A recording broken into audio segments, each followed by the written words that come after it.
Pag sinabi, oh, Jinggoy, ano pagkakaintindi mo doon sa Fort With?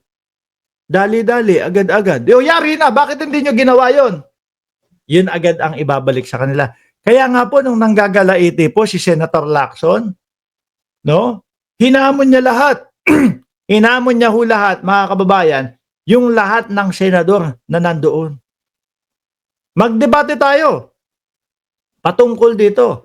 Bakit ang tagal-tagal na umabot ng 6 na buwan itong impeachment na ito? Ang sinasabi ng Konstitusyon ng Pilipinas, forthwith. Di po ba? Forthwith. Pero wala po tayong naririnig na kumakasaho. Wala ho tayong naririnig na nag-i-explain nun. Minsan natanong si Chis Escudero. Ang sinisiho si Martin Romualdez, mga kababayan. Para lang mailayo na sagutin niya. Dahil pag sumagot ho sila, forthwith, agad-agad, yari ho sila, mga bossing. No, yari po sila. Standing the MR. And the Senate accordingly adhered to the decision by archiving the articles of impeachment. So ang tanong ko lang po why the continued defiance on the part of the HOR? Parang tayo po ay tila nagmamatigas. Oh. Samantalang ang Korte Suprema at ang ating co-equal body ng Senado ay tumalima na sa sinabi ng ating Korte Suprema. Kung may karapatan at kung meron silang dahilan Di ba? Kapag ho sinabing equal, mga bossing, patas. Pwede kang sumagot, pwede kang hindi sumagot. No? Pwede mong sundin, pwedeng hindi mo sundin pag patas. Pero ho, mga kababayan, kapag yung sinasabi mo, bakit hindi natin sinusunod yung Korte Suprema, ibig sabihin, nakakataas yung Korte Suprema. Alam naman po natin that the Supreme Court is the final arbiter on all disputes and controversies pertaining to constitutional issues. So parang gusto mong sabihin na Diyos ang Korte Suprema. Hindi na pwedeng magsalita ang mamamayang Pilipino. Sa loob ho ng isang, ilan ba tayo? 120 million na Pilipino o close to 120 million. 119 million tayo ngayon pero malapit na tayong dumating sa 120 million. Sa tingin mo ba walang mas matalino doon sa 15 Korte Suprema? No? Sa tingin mo ba walang papalag na magsasabi na sandali, mali yung desisyon ng Korte Suprema, hindi pwede yon? Parang sinabi nyo na Diyos sila. Di ba? Sabi ni Chaicher, hindi, ito. Talagang yan yung na-realize ko. Parang kabado o parang bagong congressman lang siguro. And the decisions released by the Supreme Court form part of our legal framework. Form part of our legal system sa ating bansa. Dapat po nating galangin ang ating co-equal branch. Sinabi din po ng Pangulo sa isa sa kanyang mga panayam at huli-huli sa kanyang sona na ang Pilipino ay sawa na sa sobrang pamumulitika. So, buti pa ang ating Pangulo aware dito. At siyempre, kamakailan ay meron pong ibinalita na meron na naman pong Quadcom version. Ayan. Hindi ho natin masisisi yung anak ni Marcoleta kung ganyan ho magsalita, mga bossing. Undergraduate po kasi. No, kaya siguro hindi pa sanay, pinipino pa lang ho, mga kababayan, nung anak ni Marcoleta. Hayaan nyo na, no? Undergraduate ho kasi, mga kababayan. Game. 2.0.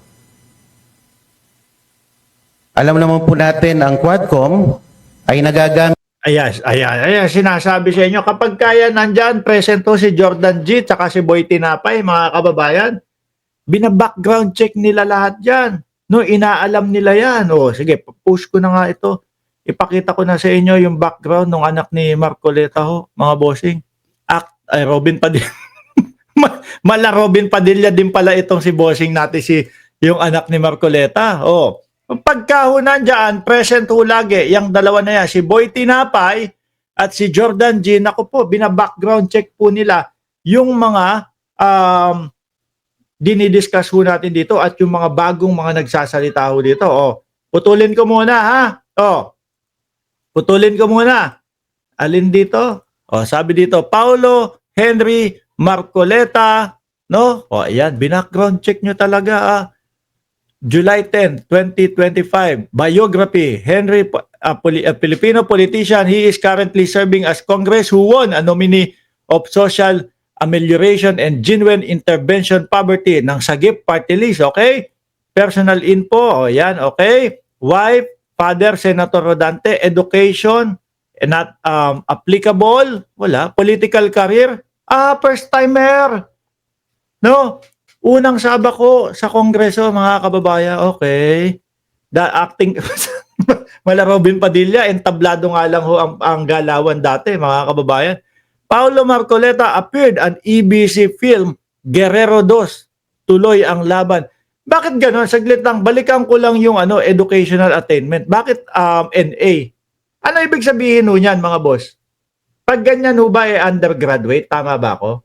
Pagka hindi isinama. Kasi ho, kung ako, mga bossing, iaano ko yan, ilalagay ko ho lahat yan, pati po yung pinag-graduatean ko ho sa Wharton. Bakit kaya hindi din nilagay, Iyaan nyo lang si Argo para matuto sa BBM Vlogger. Nandiyan ba? Hindi ko nakikita. Yan, eto. Acting career, mala Robin Padilla. Oo, umaarte siya sa chatro. So, ibig sabihin, wala, undergraduate siya, sabi ni Jordan G. Nako. Kaya pagbigyan nyo na, kabado pa yung tao, no? Tapos hindi pa nakagraduate. Paulo Marcoleta appeared in EBC film Guerrero 2, tuloy ang laban. He played Mr. Bernardo, a perfectionist. Akala ko kasi nagpapatawa. Di ba? Ayun! ayun pala si Argo. Tumaas ang kamay. Shout out sa'yo, Argo. Ito pa, mga bossing. Tuloy ang laban. He played Mr. Bernardo, a perfectionist teacher. Robin Padilla. He was recognized as New Movie Actor of the Year at 36 Star Awards for Movies 2021 by the Philippine Movie Press Club. Okay. Dinadaga pa, sabi, dinadaga pa ang dibdib niya. Balikan natin, mga bossing. Meron pa siyang susunod na sasabihin. Ilang political persecution, mo ibinalita na meron na naman pong Quadcom version 2.0. Oo. Dapat yan. Harapin mo yan. Di ba? Dapat yan. So, plakin mo yung version na yan, 2.0 na yan. Kung totoo yung sinasabi mo na political persecution lang ang ginagawa niyan.